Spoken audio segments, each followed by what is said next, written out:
Good morning, everyone. Please make sure that you mute your microphones as you're joining.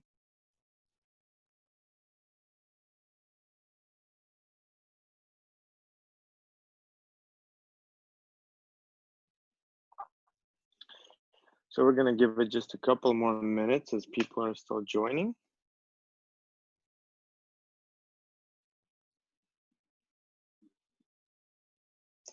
And I want to remind everyone that these sessions are recorded. So if you miss a portion of a session or a whole session, you will always be able to find that in the forum. And I'll show you today how and where exactly. Okay, so welcome back to this summer online training in bioinformatics.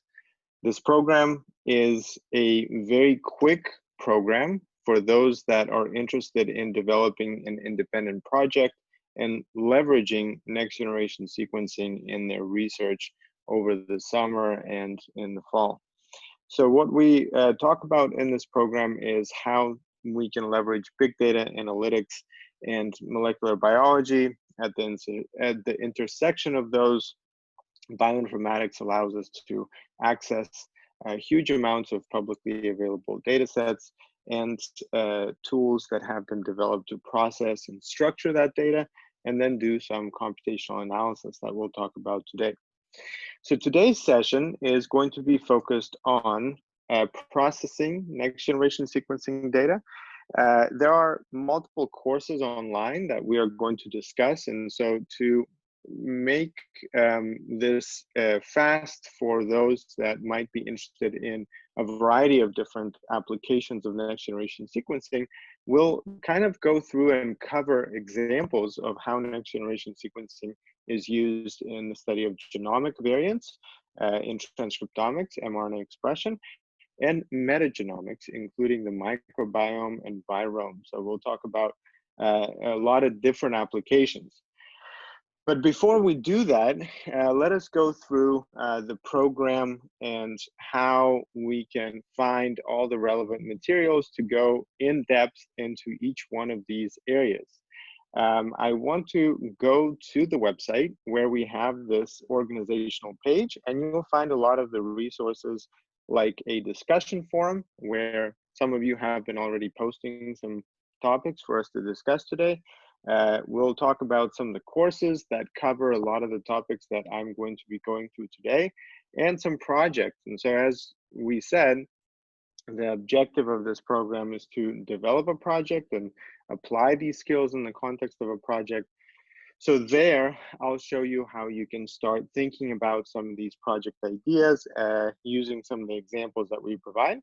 And let's talk also about some of the progress. So first of all, we have our forum where we have started posting some of the things. And last time, some of you had questions about different things that were discussed and also the project aspect of the program. So let's go over to see what we have posted there. So this is the homepage, the summer online training in bioinformatics. I'm just going to paste that link right here for anyone that wants to see. On this page, you'll see the schedule of the program. And so today we are on this session, processing next generation sequencing data. And then as different things are posted, you will see this in the activity stream, and you'll also be able to see different participants of the program and their progress through the different aspects of the program, the practical and the theoretical topics that are being covered. For example, just recently, 3 minutes ago, Ravi posted about this KRAS gene. So we'll talk about some of these things today. And earlier, Beepsha posted the presentation for today's session. So all of the slides you'll be able to find here, as well as some reference publications that we encourage you to go through if you would like to find some of the relevant publications in peer-reviewed journals that cover a lot of the topics that we'll be discussing today. I'll just briefly show what those publications are. So you'll see here an overview of mutations in common cancer-related genes, There's a review of next generation sequencing using different Illumina technologies, and that will clarify some of the terminology that we will use today. There's also some topics about microbiome and metagenomic sequences that we've assembled a few different resources for you to review. There's a section on review of how cancer has changed as a result of next generation sequencing cancer research. There's also how next generation sequencing is used to diagnose suspected genetic disorders. Transcriptomics terms, again, something that might be useful as we discuss, and you might think, okay, I don't know some particular term that is being used, so please take a look at that. And also we'll talk about Transcriptomics 1 and 2, and in both of those courses, we utilize this project taken from this publication, which is called Whole Transcriptome Profiling of Patient-Derived Xenograft Models as a Tool to Identify Both Tumor and Stromal-Specific Biomarkers. So just something that if you are interested to go a little bit more in depth, you can find there. In terms of the presentation itself, we allow you to take the slides from this presentation. So if you're interested in looking through the slides later on, you can find them right there. Okay, so let's go to the forum. On the forum here, we've posted some of those resources. You have been posting some questions. We'll address those questions at the end of the session today. But I also want to point out this project submission update. The project submission form is going to be available right here. So you can, Bibsha, maybe you can post that link right there. Thank you. So here you have the ability to submit your research proposal. You can see that it's already pre-filled out for myself because it recognizes that that's my account. And you can see here some examples of a project that I have put together.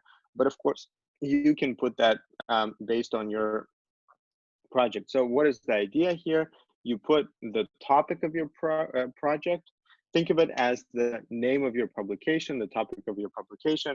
What is the problem statement? What is the question that you're trying to address?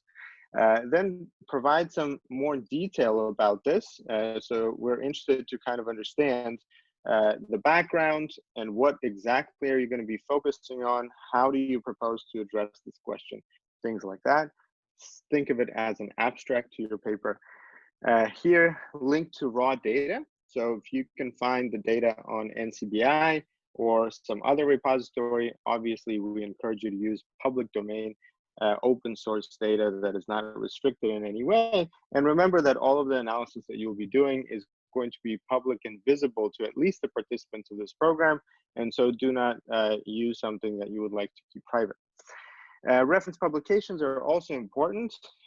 You will want to do some literature review to make sure that the topic that you've selected is competitive and interesting, as well as to understand what others might have done in the similar space.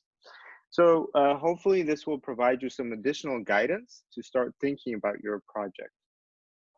As you've probably seen already, here on the course tab, we have all the different course resources for you to work through. You don't have to work through all of them, but there is a minimal requirement of completing 3 courses that for you to receive the certificate of completion for this program. Now, some of the courses include quizzes, or all of them, I think, include quizzes. Some of them include also practical assignments. So as you remember, you'll be having to complete some assignment and submit it.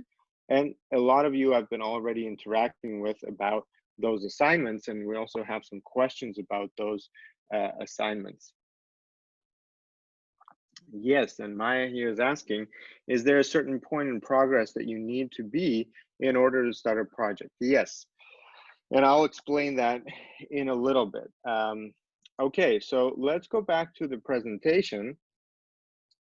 And I want to address this point that Maya was asking by looking at some of the top profiles. So you can see that there's quite a number of you that have been very active and already have completed a number of different courses. Of course, some of you have started with the free coursework before you joined the programs, but I do want to highlight Wadzani Dauda, 2,700 points, Josh Tan, 3,000 points, 3,000 points and 50. And Pinky Kaur 6450. So that's not all of you. There's a lot of you that have been doing very well. And Bibsha has been highlighting some of you in the forum as well. So where do you have to be to get started on your independent project? Ideally, you want to be at about 10,000 points. 10,000 points provides you with access to an independent project.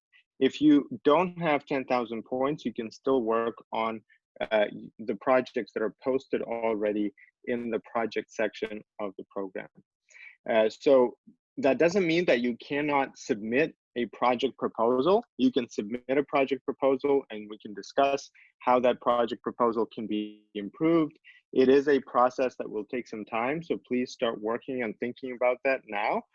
But to start actually doing that and interacting with a mentor that will help you address some of the challenges and help you make significant progress with the project, that is something that we would like you to be at about 10,000 points, unless you're already very experienced and you feel ready for it based on the training, and we can have a discussion about that. So please post that in this forum section. In the forum section, I want to remind you that there's actually two different topics in the forum section. One is the submission, where submission related questions should be posted and the form should be filled out. And then there's going to be project submission guidelines, and we'll continue to post more guidelines between now and future sessions so that you can start thinking about tips and get help with any questions that you might have. Okay, what is the dateline to submit the project? So again, if you go back to this home tab, you have an overview of the schedule for the program. The program is designed to get ready in 2 weeks, right? So where are we now? We started on the 27th of May. Then we met on the 29th of May, and then the program will end on the 10th of June.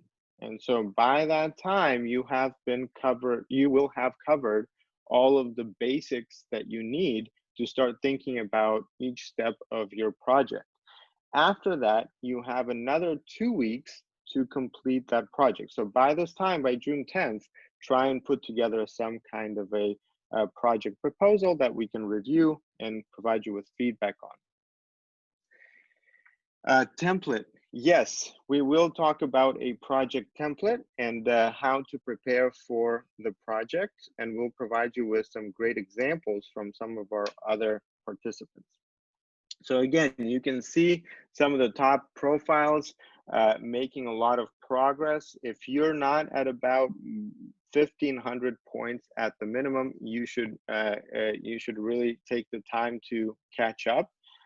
You should be at around 3,000 points by now if you want to get to that independent project status. And this is essentially a template that will help you get started. You will see some of the important questions to answer. And then inside the courses, we have the basic training courses where some project ideas are introduced and explained.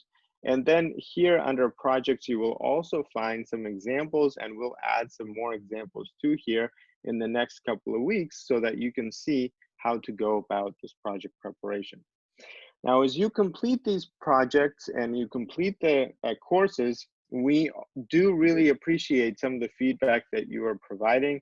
So please make sure to share a review of your experience in the courses, and also highlight any challenges or technical limitations that you are facing. We would love to make these courses as useful and effective as possible, and we're putting a lot of effort in making these courses interactive and easy to navigate through. Okay, so there are some questions that were related to course submission of different results for the different assignments in the courses. And quickly, I want to highlight two things. So one thing, we emailed everybody in the last 48 hours. We had an issue with somebody using one of a huge database. Unfortunately, it made some jobs run out of space as they were in the process of completing. And so some of your pipelines might have some deficiencies because of that, right? So if you had pipelines running in the past 48 hours, please stop them, delete them, start them over. If there's a specific pipeline that you started and it was complicated and you need help restoring that, we can restore it for you. We cannot complete it correctly for you, but we can definitely restore the original pipeline and rerun it for you. So be in touch with us about that.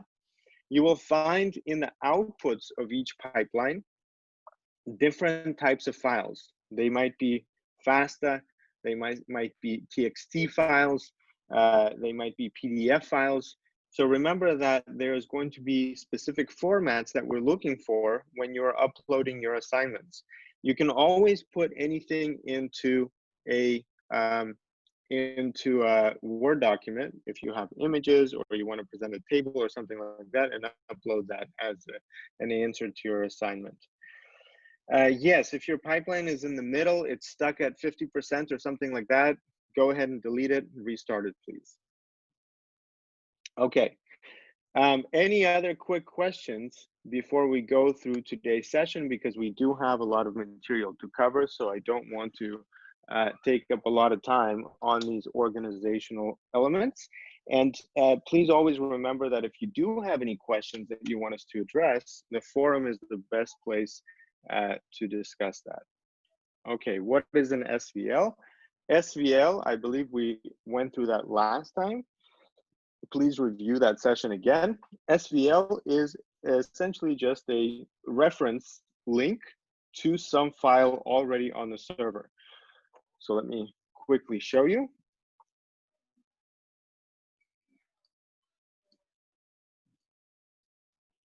So we looked at this example last time. If you just open an SVL, you'll see that inside some folder structure, there's just a reference to a file. This is an SRA file. So if you have multiple links to multiple files, instead of putting multiple links inside the pipeline, you just create one single SVL file that contains all of those references, and then the pipeline knows how to retrieve them in the start job. Does that answer your question, Trishla? Okay, so, and remember that some of the files are provided to you as zip, so they're archived, and all you need to do is unarchive, unzip them, and then extract the file that's inside. Okay, any quick questions before we continue?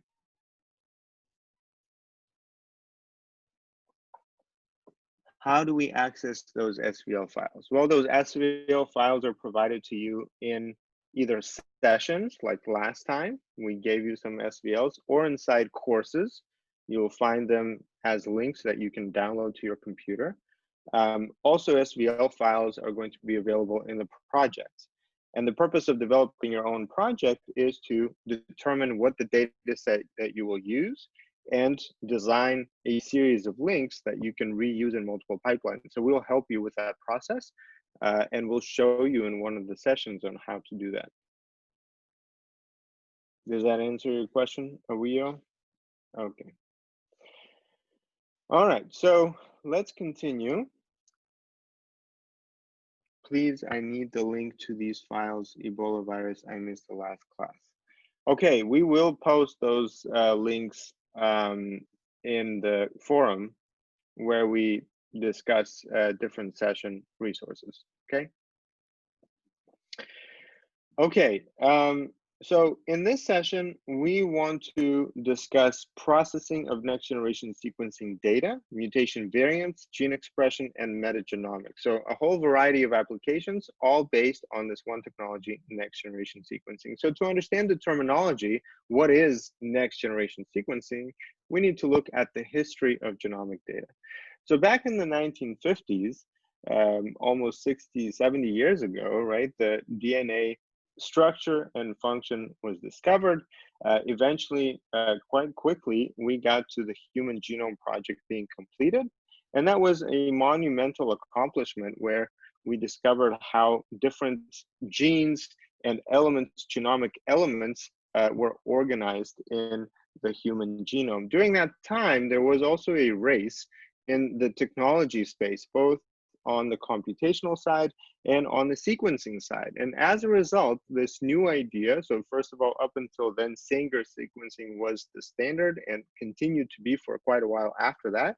But a new technology appeared, eventually being popularized by Illumina, called next generation or second generation sequencing or shotgun sequencing. And so using that technology that was much more affordable but required a lot more computational processing of data, we saw a quick acceleration of the different data types that were produced by this technology. By 2015, the 1,000 Genomes Project was completed. And then today, or not today, in 2018, so not so long ago, we already had thousands of genomes sequenced. And so you can see that there has been really an exponential growth of the data being developed as a result of these technologies. How are these technologies used?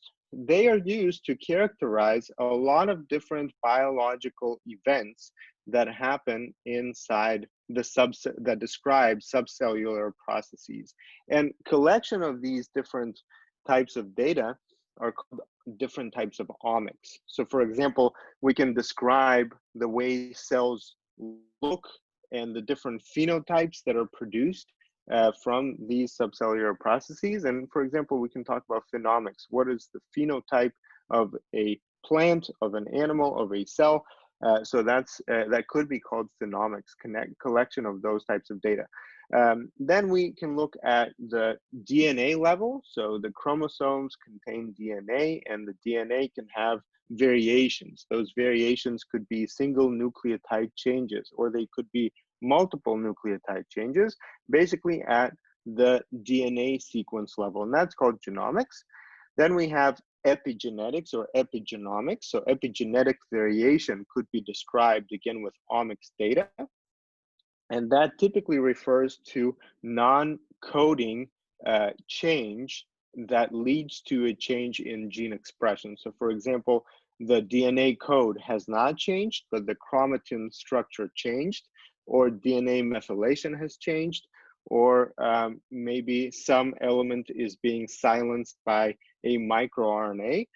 So those types of variations could be also studied using omics data, and that type of epigenomic data has been growing very rapidly since around 2009. Also, transcriptomics, the data that we can use to understand what genes are expressed, what isoforms of genes are expressed, essentially leading to the functional changes, because those mRNA encode for proteins. And so by studying mRNA expression, we can get a very good sense of what's happening.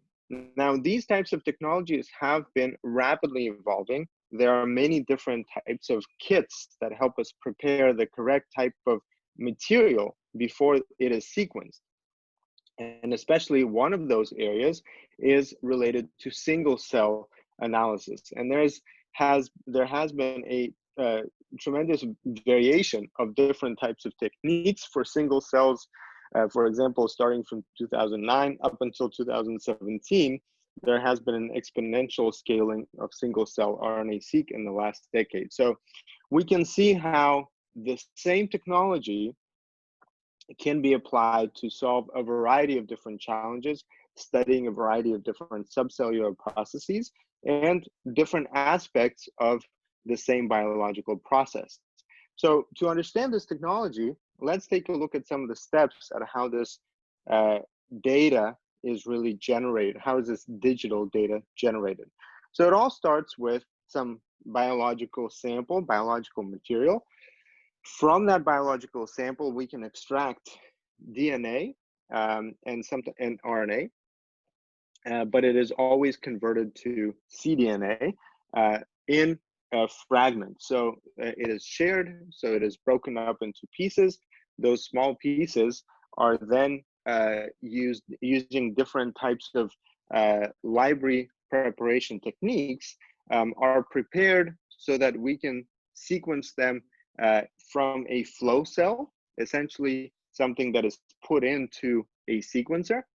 And there we have a number of chemical reactions that amplify the material that is inserted.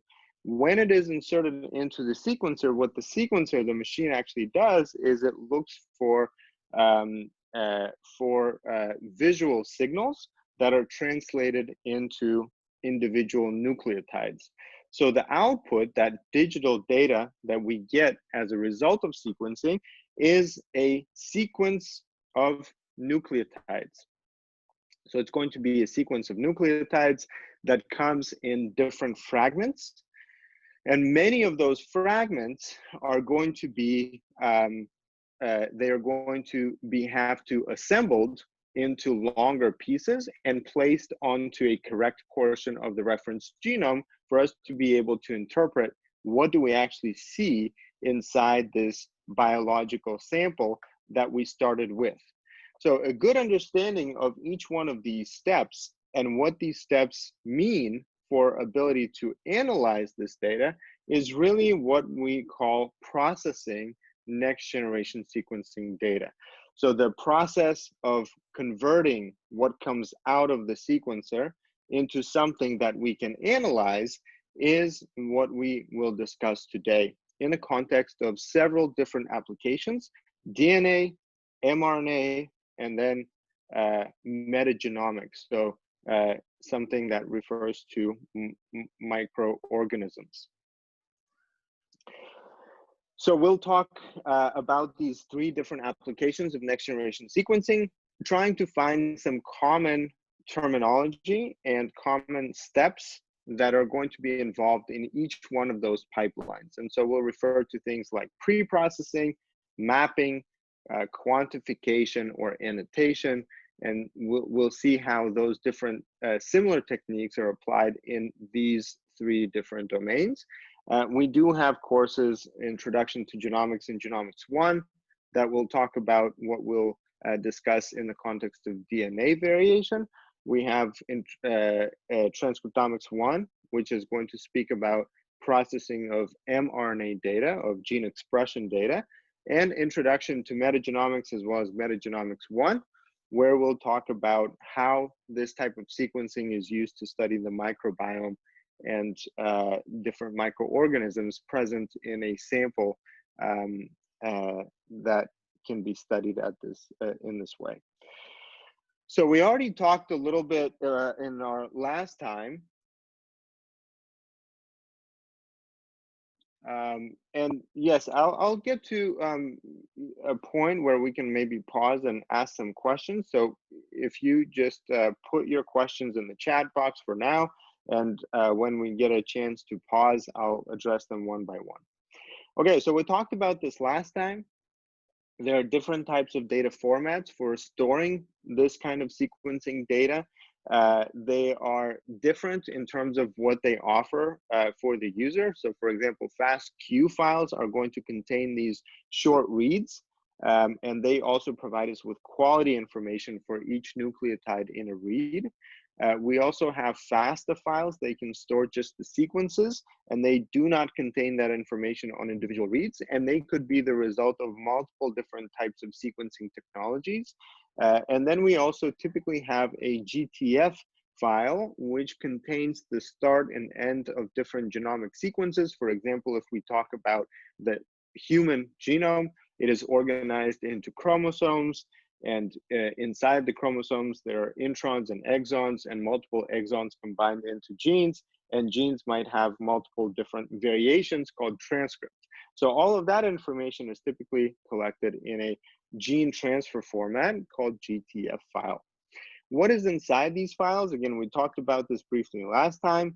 We have an example here of two different FASTA files. You can see that typically a FASTA file will have an accession number And this is a genome, so you can see whole genome shotgun sequence of a specific genome, Spotiptera frugiperida isolate SF9. And it also has a specific scaffold, scaffold 12 here. Here you can see a complete genome for the rabies virus, right? So typically the FASTA file will just contain the full sequence of whatever type of element we're looking at. The FASTQ file will contain reads, short reads. So these short reads could be either paired or single end.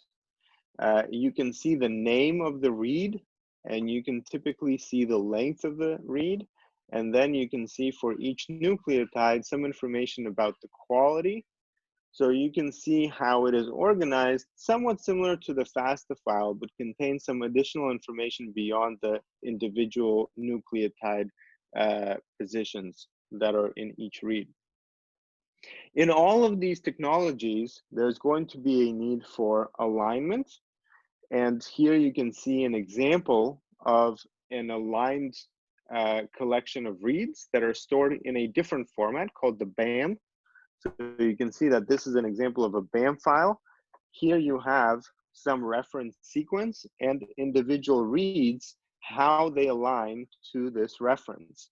So using this type of reference, what we saw last time is we can then visualize how those reads are aligned. And we can visualize multiple different things. We can visualize enrichment, so how high the reads stack up, and this could be called coverage, and also individual variants inside those reads compared to the reference genome sequence. So these SAM or BAM files could be visualized in multiple different ways. There's a number of different tools, and there's some free tools that you can use to visualize, including the Integrated Genome Viewer, UGene, and JBrowse. We already used JBrowse last time. We'll talk a little bit more about these different other tools that you can use, and we will talk about how we can essentially understand this kind of data, right? So for example, here, if any one of you has already looked at the Spotiptera frugiperida, project, or if you looked at Genomics 1, you probably ran a pipeline to visualize reads. So what do we see here? Here we see examples of coverage and individual reads aligned to a portion of the reference genome that you can see here on top. There you will see how individual, if you zoom in, you will start seeing how there might be individual positions with variants. And so that's what we'll talk about next. Before we go to our next slide, let me address some of your questions. Which is the most used sequencing technique for the microbiota? Typically, that is going to be the 16S ribosomal RNA amplicon data, which amplifies the hypervariable region. And we'll talk about that today when we talk about metagenomics. How do we make a GTF file? Typically, when you find a genome and you're interested to know what genes are in there, what exons, etc., you will be able to download a GTF or a GFF file. They are exactly the same, just different extension names. So you will typically use that for the reference genome. Now, if you want to create your own reference genome and you want to provide custom annotation, you can edit that kind of a GTF file. A GTF file, let's go back and look. These are all files that have, sorry, where did I will show you an example, sorry. I will show you an example of a GTF file when we talk about transcriptomics. So let me, okay, here's the GTF file, but we will talk about it in a little bit more detail. What it pretty much says is the beginning and the end, sorry, beginning somewhere here, it's the beginning and the end of a position. And then here you have a description of what that element is. Okay. What is the difference between BAM file and GTF file? So a GTF file records all the different elements present on the reference genome. A BAM file contains information about each single read as it is aligned to that reference genome. So this is an example of a BAM file.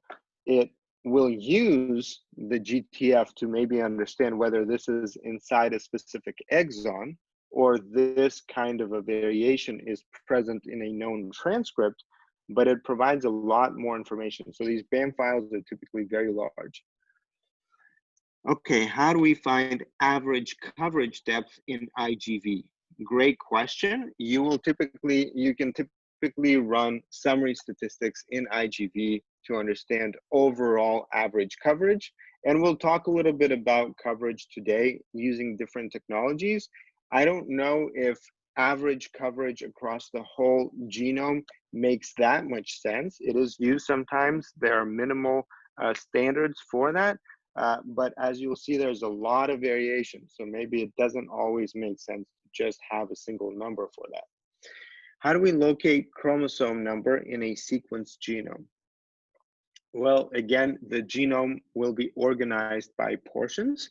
So if you, for example, look at a FASTA file, right, like I was showing here, the FASTA file always will include this symbol, and then we'll tell you the accession number and what part that might be. So for example, a scaffold, or this might be a chromosome 1, and you will see multiple chromosomes separated by this kind of a description. So if you have that FASTA file with multiple chromosomes, you can just search for the symbol and find the chromosome number. Okay, any other questions about, this is still a review from what we did last time. Okay, so if there's no more questions for now, let's go on and we'll talk a little bit about genomics. So what is this study of genomics? You can review it in the Introduction to Genomics in Genomics 1. Really, it talks about variation in DNA. So DNA stands for deoxyribonucleic acid, which is a description of everything, all the genomic information that the cell has, right? And so genes, which is what we typically are interested in, or historically, that's what was the main interest, is to identify genes that are responsible for phenotype or change in phenotype. They are encoded in different portions of the DNA. And this DNA is a double helix. So there are two long, thin strands twisted around each other like a spiral staircase, and you can see here what it looks like. The sides are made of sugar molecules and phosphate molecules. And so there's about 3 billion base pairs in the human genome. The genomes for mammals are very large. Compare that to a viral genome of polio, for example, about 7,000, of the novel coronavirus, around 30,000. The human genome here is 3 billion, right? So it contains a lot of information. So these individual bases are organized into base pairs. And so when we talk about nucleotides, we talk about a single nucleotide. When we talk about base pairs or bases, we typically refer to this base pair. These base pairs are organized into trinucleotides. So trinucleotides means 3 nucleotides that produce codons, and different codons, different combinations of these base pairs translate into different amino acids. How do they exactly translate? We have genes encoded in the DNA, and these genes from the DNA are transcribed into mRNA and then eventually translated into protein. And so the sequence of DNA is going to be a little bit different from RNA, where uracil is going to be introduced, and those are organized into codons that code for different amino acids. So they code for different functional units that the proteins are made up of, and those proteins are folded sequences of these amino acids. So you see here how different changes at different positions inside the codons lead to a change in the different types of amino acids, including some causing a stop codon. So when we talk about DNA variation, typically we refer to a number of different types of variations. Those could be insertions, deletions, substitutions, and all of those are called point mutations. So what types of point mutations there are and what kind of impact do they have on the product? You can have a sequence, right? And that sequence encodes for specific amino acids. Sometimes one of the letters is going to have a substitution. That single substitution will only have an impact on the specific amino acid that is coded by that trinucleotide. Sometimes you might have a frame shift mutation. For example, an insertion that changes the subsequent amino acid sequence. Sometimes you might have a deletion, again, a frame shift, or sometimes this change will lead to a stop codon. And that stop codon will mean that the sequence will not be translated any longer because of that mutation. So why are these types of mutations important and what types of mutations are there? So for example, there are some germline mutations. Germline mutations, we inherit the gene sequences from parents, and the parents will have different variations. And so a combination of those variations are going to lead to a phenotype. Sometimes those phenotypes will result in, for example, genetic diseases that are inherited. So they are encoded in the DNA, and if there's not an alternative gene that has a fixed portion of that gene, we will also have that kind of a symptom. And so here you can see some of the examples of germline mutations. For example, you can see here Huntington's disease is an addition of less than 36 glutamine residues at a specific position in chromosome 4. And you can see that these types of multiple additions or variations at multiple nucleotide level can also cause different diseases. So a variety of germline mutations could be discovered by mapping a DNA of a specific sample onto the reference genome, assuming that that DNA is fairly consistent in all of the cells of an organism. But that's not always the case. Sometimes, especially in somatic mutations, so mutations that occur as a result of cell division, these are called acquired mutations, and the somatic mutations are typically the most common cause of cancer. They're also acquired naturally as we age. So you can see how the accumulation of these mutations over time, starting from germline, what we inherited, to when we age, the acquisition of those mutations is typically corrected for, unless it becomes really too much after DNA repair pathways cannot cope with the amount of mutations that are accumulated. And sometimes this type of accumulation of mutations causes for cancer to start appearing in specific key oncogenes. Oncogenes are genes that drive cancer progression and cause these cancer phenotypes. So the balance between DNA repair genes, tumor suppressor genes, and oncogenes is going to be important in the study of cancer. How do we explore or identify these types of somatic mutations? In the clinical sense, right, and some of you already mentioned coverage. Coverage is very important because coverage allows us to find in a single sample that contains multiple different types of cells. Some of these cells might contain the mutations, the somatic mutations. Some of them might not contain those somatic mutations. So to really get a good representation of cells that might contain these kinds of mutations, we need high coverage in specific genes. Because of the study of cancer for the past several decades, we now have a whole library of different genes, tumor suppressor, onco driver genes, or oncogenes, repair pathways. So we have a fairly good understanding of how these different genes work together. And so we can focus on just those genes and find high coverage, so we can really detect low frequency mutations, identify potential cells that might resemble some kind of a phenotype related to cancer, and discover those, right? And that helps us in identifying or diagnosing a specific condition.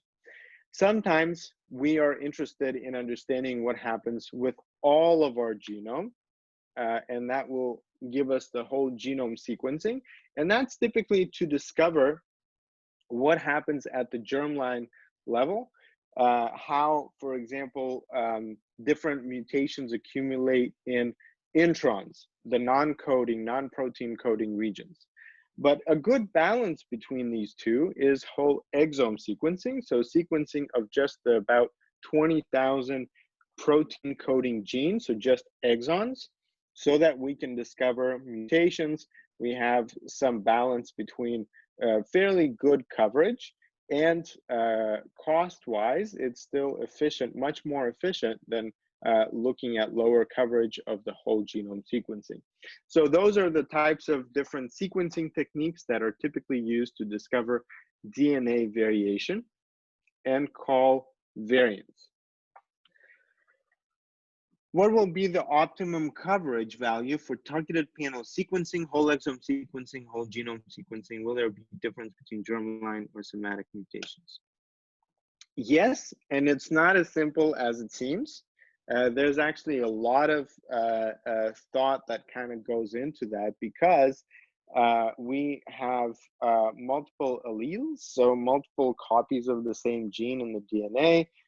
We also have a certain frequency that is kind of considered to be normal of different mutations. There's different types of mutations, right? So there's a lot of thought process that we won't go in today.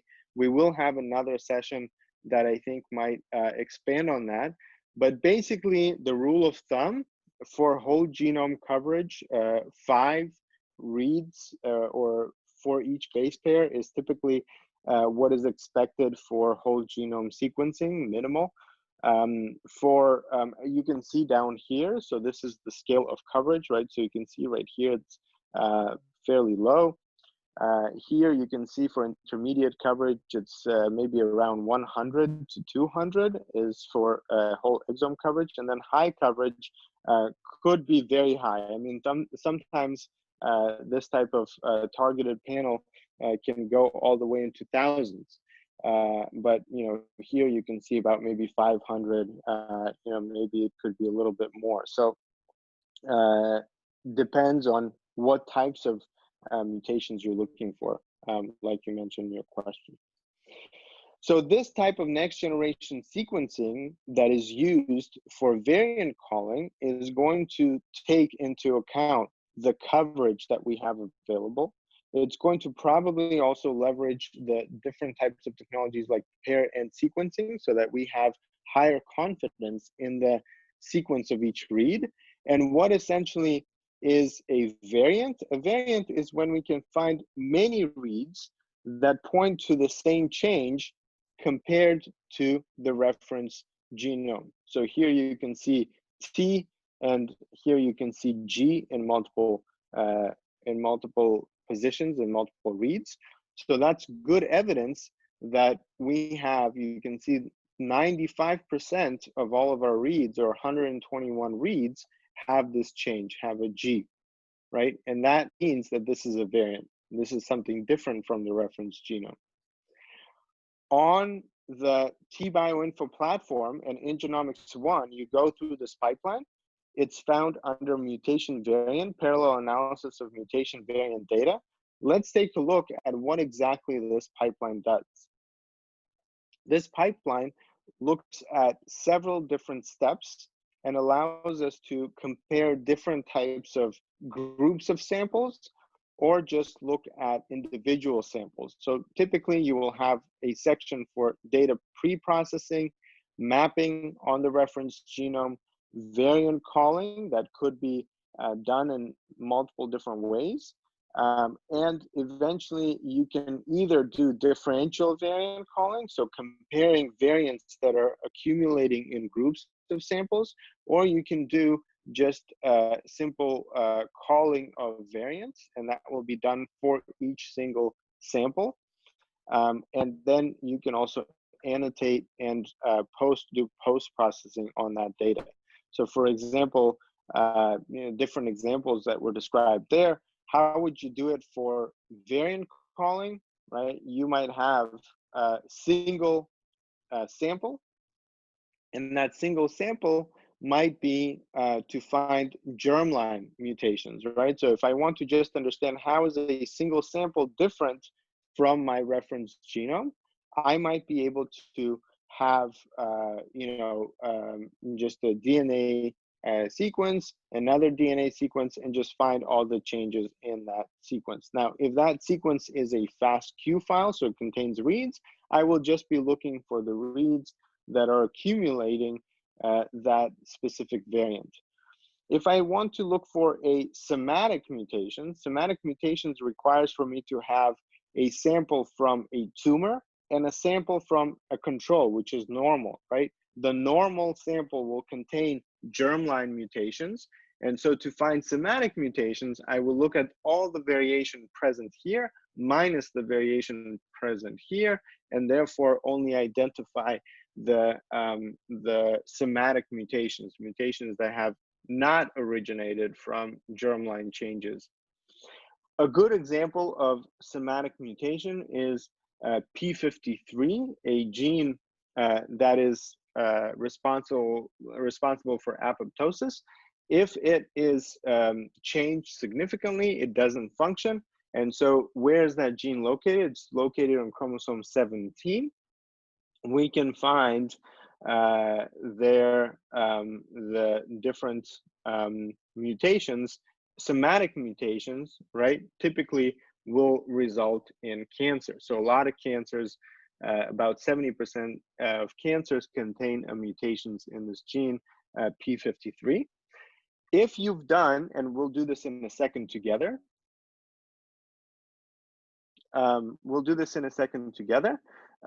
we will want to identify all the variants that are included in the P53 gene. So here you can see the P53 gene, and that is from the GTF file. Here you can see a VCF file, which is a variant call file. So that contains only specific mutations. You can see these little bars right here, and you can see where they map to. Where you can find information about TP53? Well, a good place to look is in the publications that we shared for today. So here, let's see, right here, P53 mutations in human cancers, origins, consequences, and clinical use. So please take a look here. Okay, so how do we do this? Let's quickly review. We have a demo pipeline. If you go to the server platform and you're logged into your account, you will be able to see right here a little arrow. You see mutation variant, parallel analysis of mutation variant. We will open this arrow and we will click on this demo variant calling cell lines.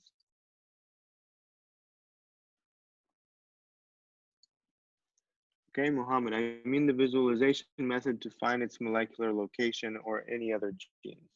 Well, if you just look for ensemble there are many places where you can look for different genes and information about them. For example, here, chromosomal location. So you can find this kinds of information here, right? And here you can see, sorry, here you can see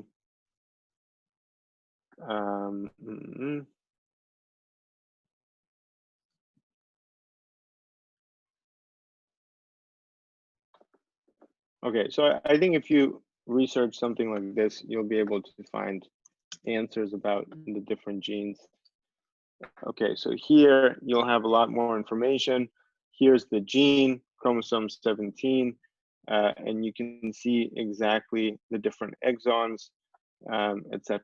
So this will provide you with some good information and some references.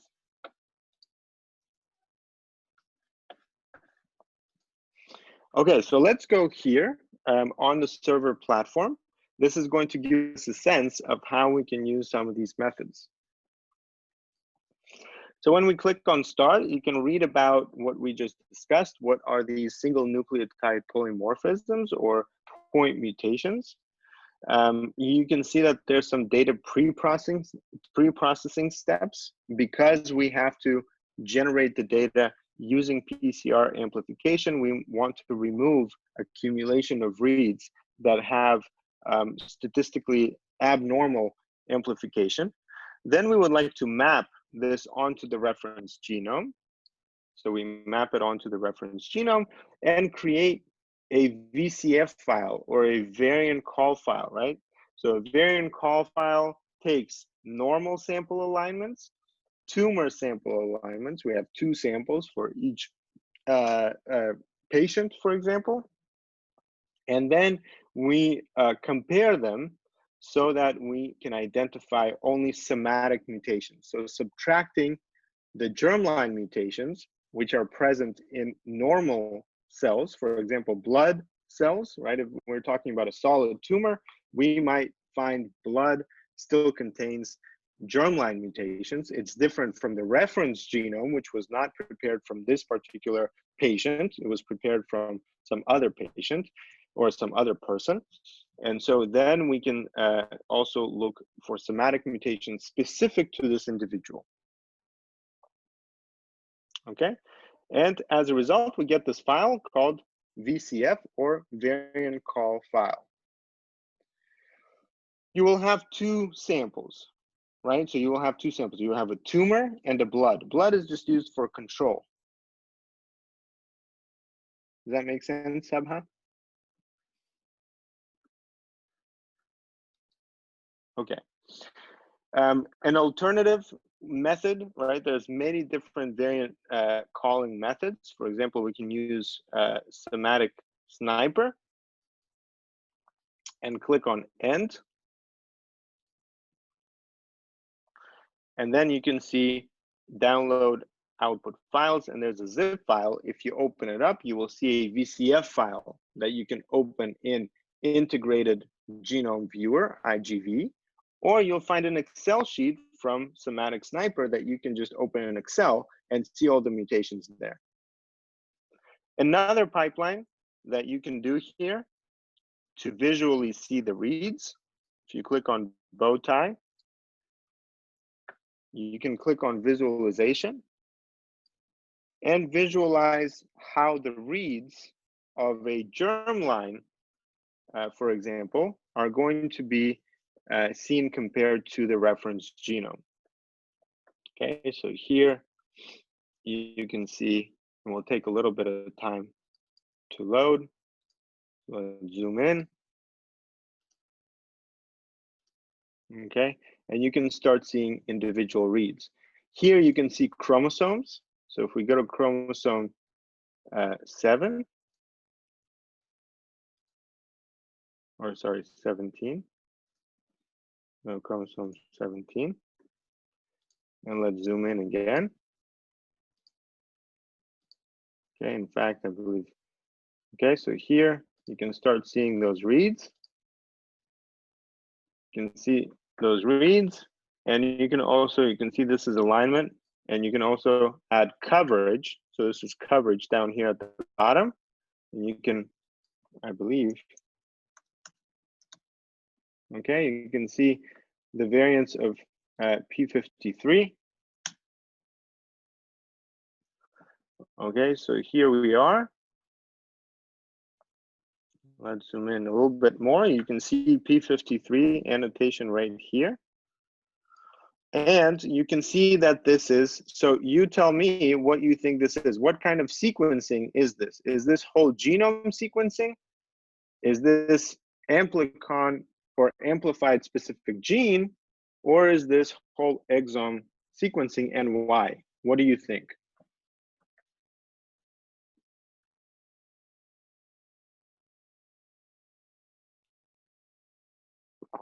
And also please specify why. So Trishla is saying whole exome sequencing. Why do you think this is whole exome sequencing?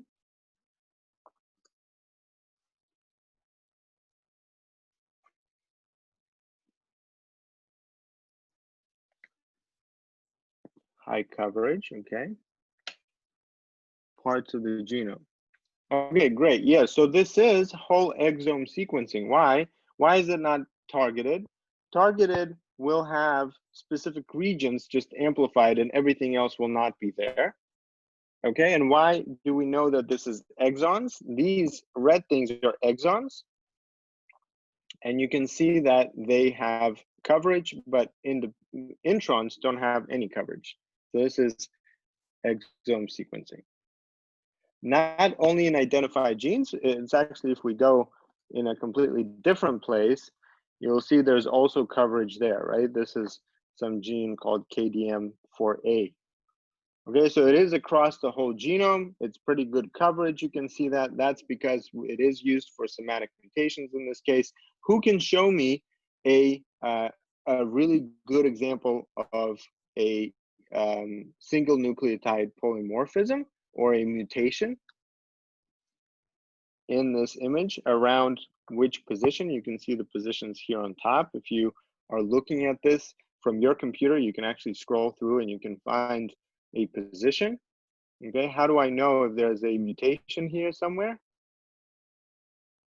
I know it because I see right here a change across all of the reads. Let's zoom in and see what that change is.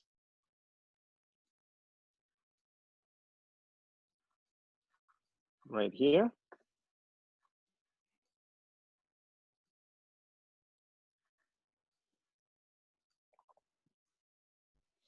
Okay, so you can see that this is an A and it's changed from a G.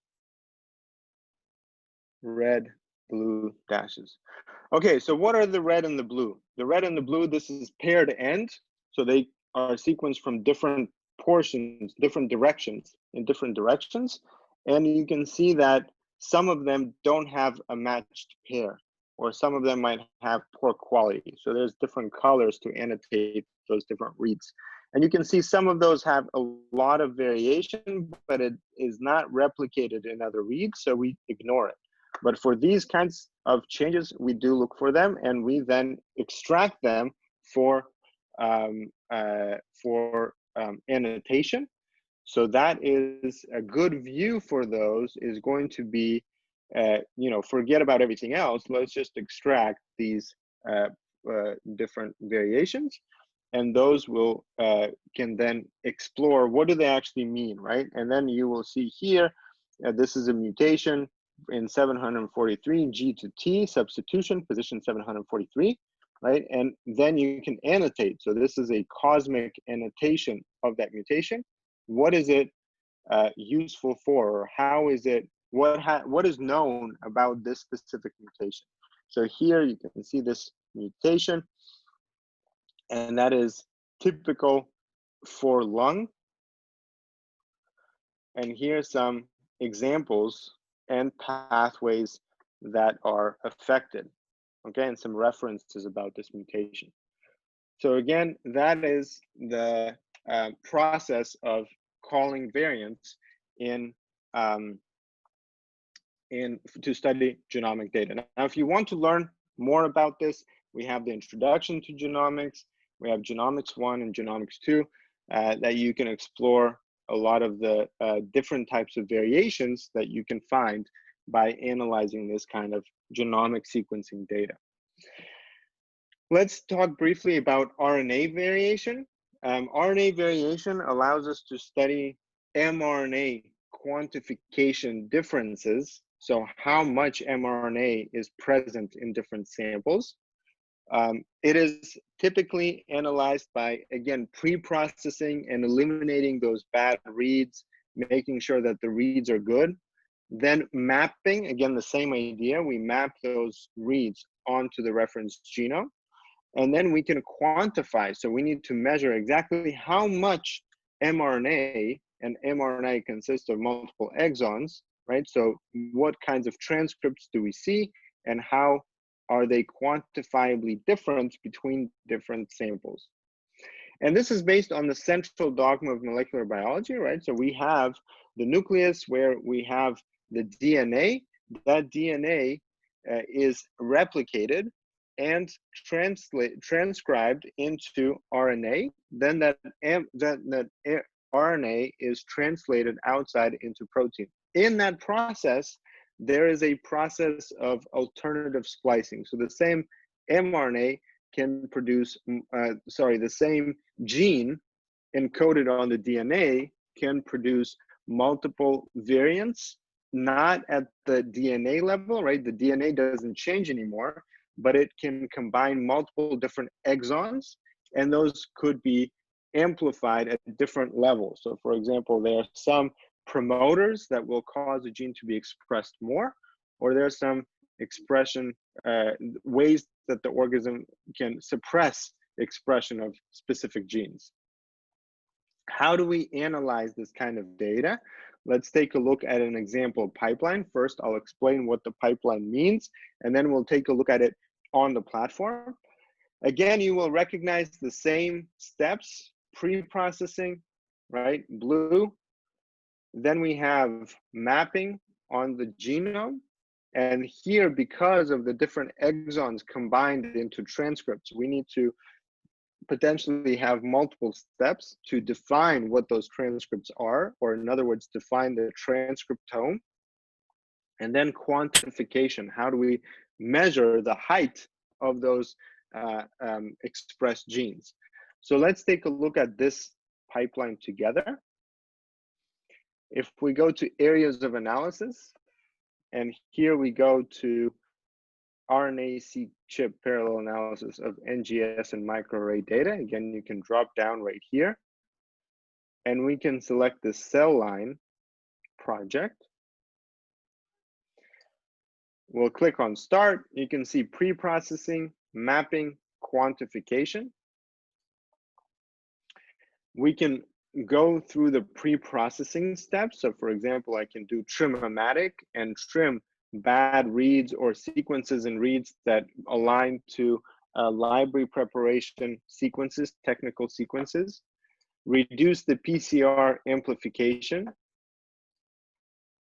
Okay, here I have multiple strategies for aligning to the reference genome. For example, I can do a detailed alignment to the reference genome to identify novel transcripts, and that could be done with HiSat2. But then after I define those exons, I need to link them into isoforms or construct these different isoforms combined from different exons spliced together. I will then have to merge that into the GTF. So you were asking, how can we create a GTF? We are actually doing that in this step right here. Then we map those reads onto, using this novel GTF file, we will map them back onto the reference genome, and then we will quantify, right, producing a table of expression. In this table of expression, we will have the name of a gene, the name of samples as our column headers, and then the quantified number inside each cell. And there's multiple different types of quantification techniques. Ideally, if we have a simple experiment, we just have a couple of conditions to compare, then we might be able to look for differentially expressed genes. In other words, genes that are have low expression in one group of samples, high expression in another group of samples. So we can actually statistically analyze this table of expression to identify genes that have not could not have had some kind of a noisy pattern. So it's very clear that they are differentially expressed.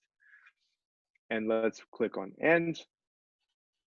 And here again, you can see some of the outputs, different types of quantification techniques, mapping statistics, etc. Okay, so this is about quantifying mRNA, you can see a lot of the steps are very similar. We also do pre-processing, we also do mapping. Then instead of variant calling, we do quantification. Okay, a little bit of a question and answer here. How do we identify long non-coding RNAs and mRNA on the server? There is a section for non-coding RNA if you look on the areas of analysis. How do you detect or analyze the log2 fold value of the transcriptomic or any sequencing data? Log2 fold value is a difference between groups of samples. So for example, if you have groups of samples that are triple negative breast cancer and group of samples that are ER positive breast cancer, and you want to understand how is a gene different between those two groups, you want to identify the p-value that is statistically significant and then identify it by how much, and how much is that log2 fold, right? So that differential gene expression step right here allows you to quantify those numbers. Or you can also do it by yourself. I can show you how, and we have a number of tutorials on doing that. All of that is in detail explained in transcriptomics 2. Can you explain quantile normalization in PCA? Yes, we will get to that. The negative log fold change, what does it mean? It means that group 2 is higher than group 1, right? So if group 1 is higher than group 2, it's positive. If group 2 is higher than group 1, it's negative. Okay, expression table, FPKM or TPM, again, looks like this, where we have sample names. So for each sample, we have a number of genes that are expressed at a certain level. If we have a specific gene of interest, we can find it, and we can then map how high is that gene expressed, right? A good example from Transcriptomics 1, one of the assignments that you have, remember that all of these pipelines have multiple outputs. So don't just limit yourself to looking at one output. Some of these are going to be filtered out, right? One of your assignments was to look at the KRAS gene. The KRAS gene is expressed like this. This is called a bar plot. What it shows on the y-axis is the level of expression. What it shows on the x-axis is the different sample names. You can see ER positive and triple negative. Okay, so tell me please, what is the level of expression of this KRAS gene?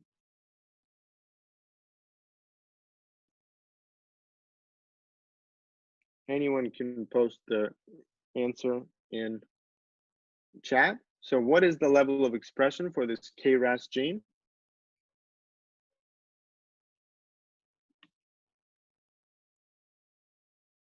Zero. Okay, it's definitely not zero, right? I mean, zero for these, but it's not zero here. Okay, great. So 0.65 approximately, yes. Is that a significant number? Do you think that's a significant number?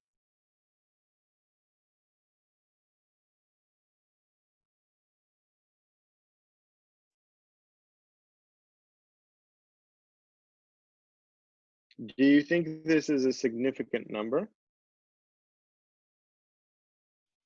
Yes. Okay. Depends on control group expression level. Yes. Check p-value. Okay. Okay. Well, the truth is it is not significant. Why is it not significant? So again, if we compare this to anything else, this is going to be indistinguishable from noise, because the range of these kinds of numbers are going to go all the way from 0 to hundreds of thousands.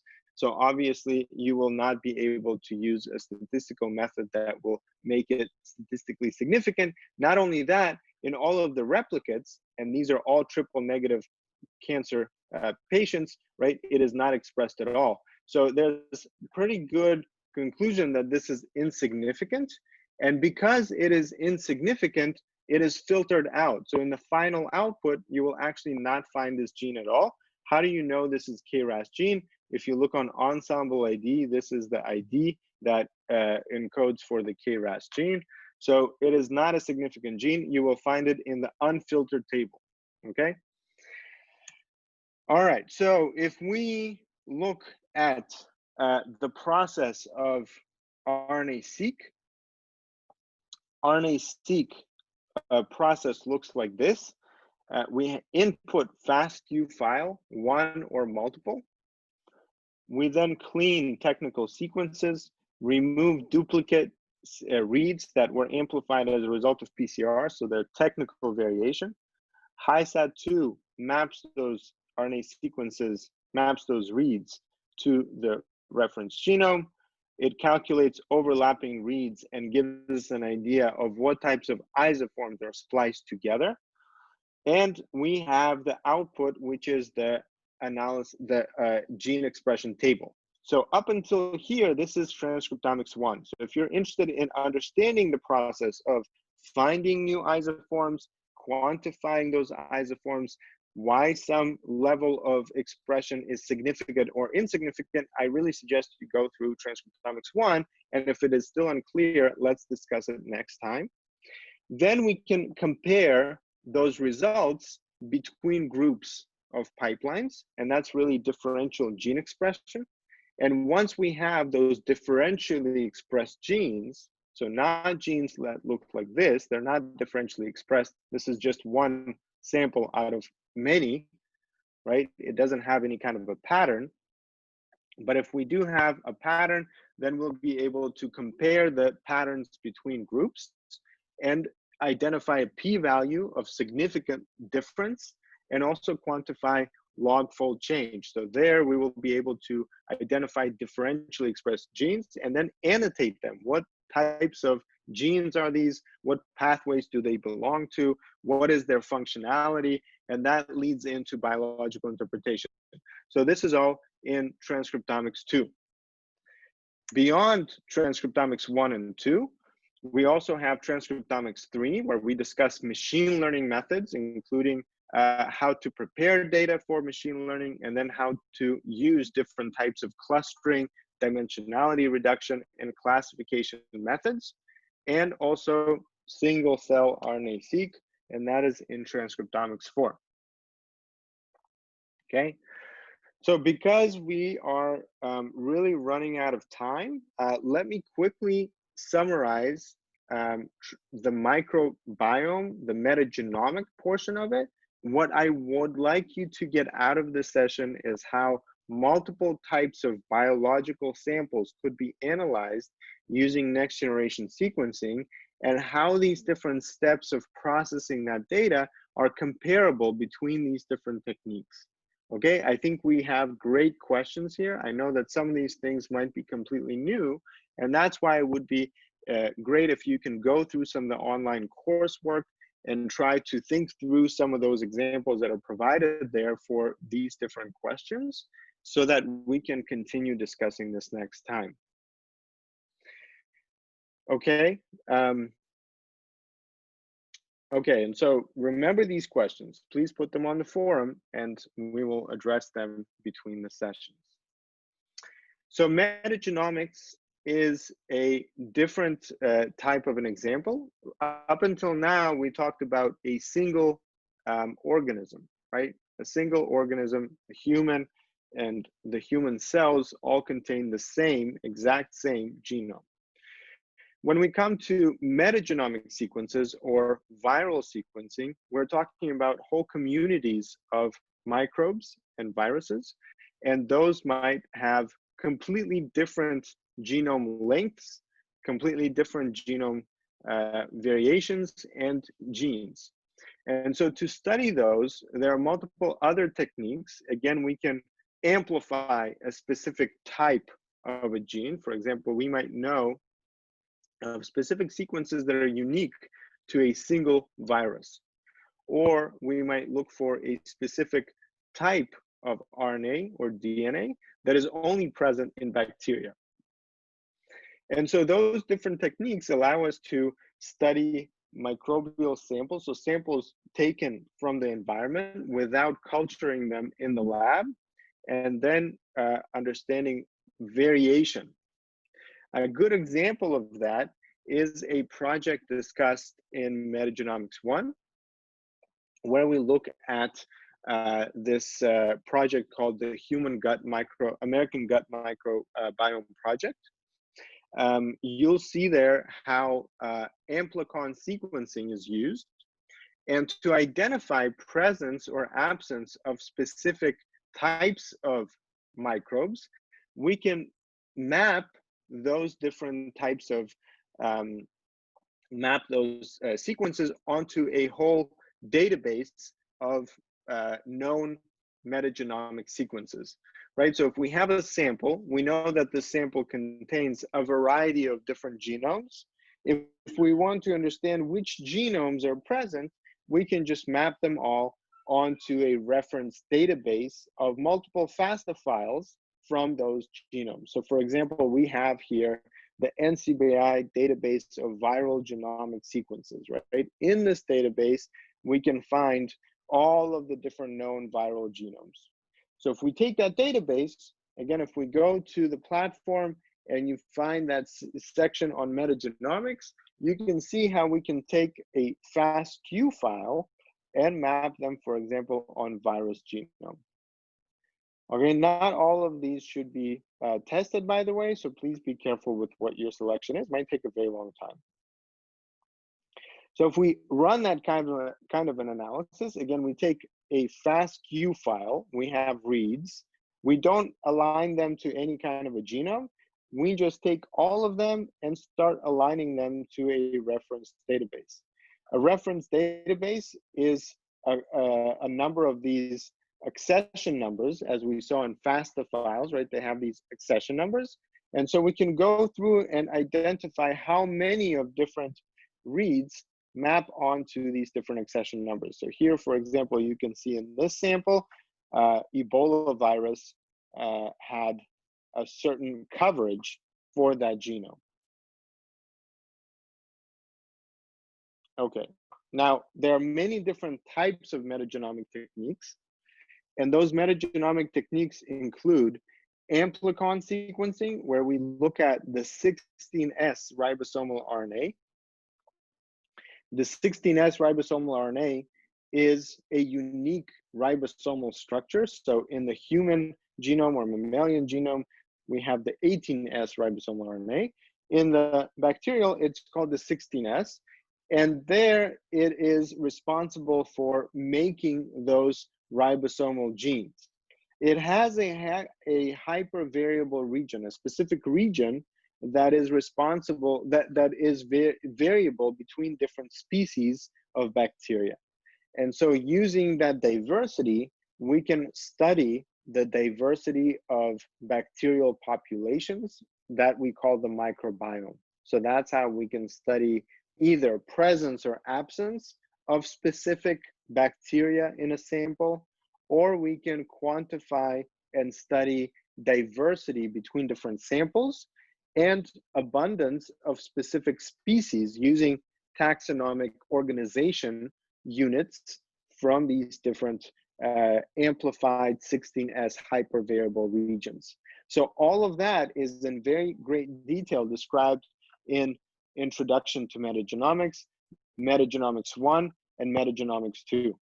So let's take a look quickly at this pipeline so that we also get a sense of what that looks like. Okay, here so again, we looked at RNA-seq right here. We looked at mutation variant. You can see a number of other examples of things that we didn't cover today. And then here we have metagenomics and amplicon 16S and 18S. So I'm going to skip this one. It's a fairly simple example. Let's go to this example right here. So this is called the Data2 pipeline. It's a pipeline that is specifically designed around 16S hypervariable region. This is the 16S ribosomal RNA. It has a number of different variable regions, V1 to V9. And these are conserved within each species, but they're variable between species. And so you can package them in such a way, prepare such a library that they fit onto a single Illumina run. So you have a whole sample well characterized with good coverage for these different hypervariable regions. So once that data is processed, then it has to go through a series of filtering steps. These filtering steps help us identify organizational taxonomic units that are combined from paired end reads and organized into different types of OTUs, right? Using this kind of a process, we are able to look at how they are different, right? And here, there's another step for assigning taxonomy to these different OTUs by looking at, again, a database of known different taxonomic classification of these OTUs,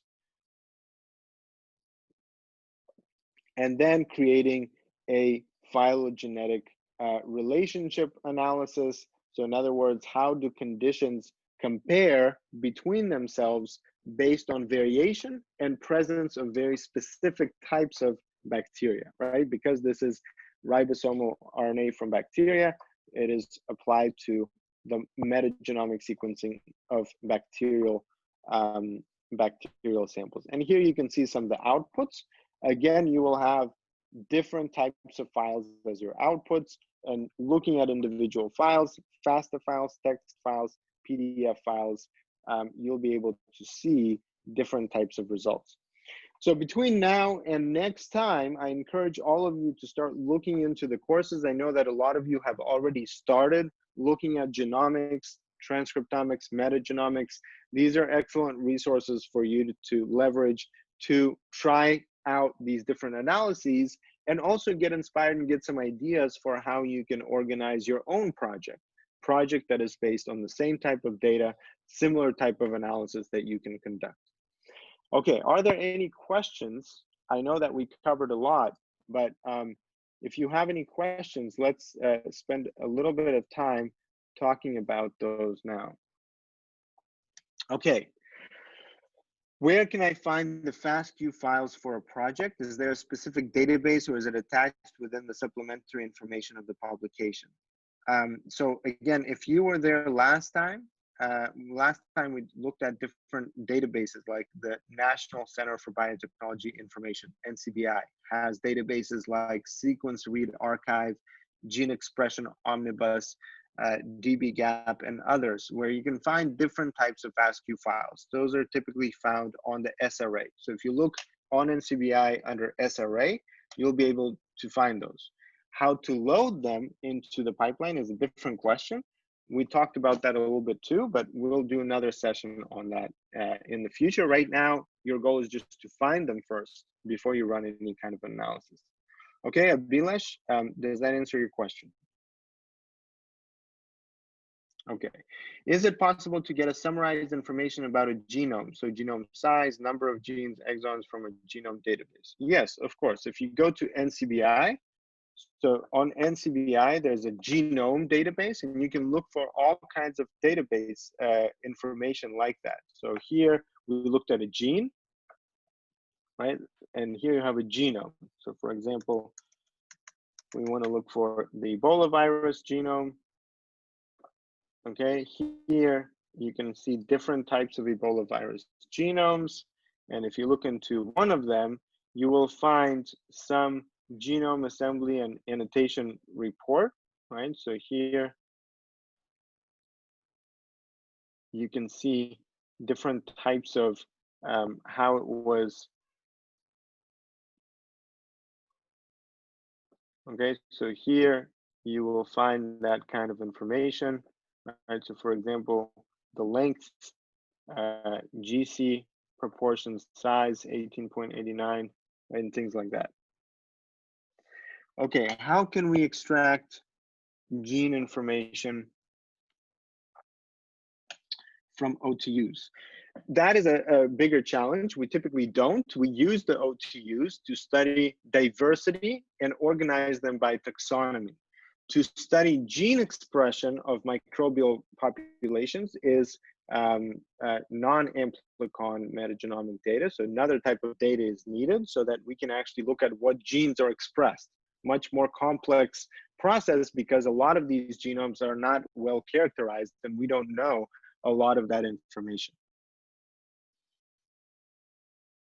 OTUs just tell us what taxonomy can we assign a genome to. It does not tell us what genes does that taxonomy have. We can look at different genomes within that taxonomy and study those different genes, but we don't know which genes are expressed from that kind of 16S amplicon sequencing.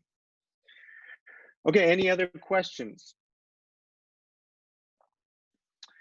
All right, well, then just briefly, what we will do next time is we will start talking about statistical analysis, data mining, and machine learning for next generation sequencing data. So obviously, there's a lot of information here, right? We have 3 billion base pairs, about 20,000 protein coding genes. In microbial populations, there's millions of different microbes. This is big data. Once that data is structured, by processing that data like we did today, we need to analyze that using some statistical approaches or even algorithms that allow us to find patterns within the data and compare those patterns. After we find those patterns and we understand what's going on, statistically speaking, some significant signal has been found, then we go and we do biological annotation. So we'll do that in our session next time on June 10th. So please join us for those sessions. Again, thank you for joining today and excellent questions. If you have any additional ones, please post them on the forum. And please, I encourage you to go through the online materials as well as some of the publications that will give you a lot more information about what we discussed today. Thank you. We will post this recording on the forum for you to review. Those slides that you saw today are available as well as the publications all on the forum. And we'll see you again soon.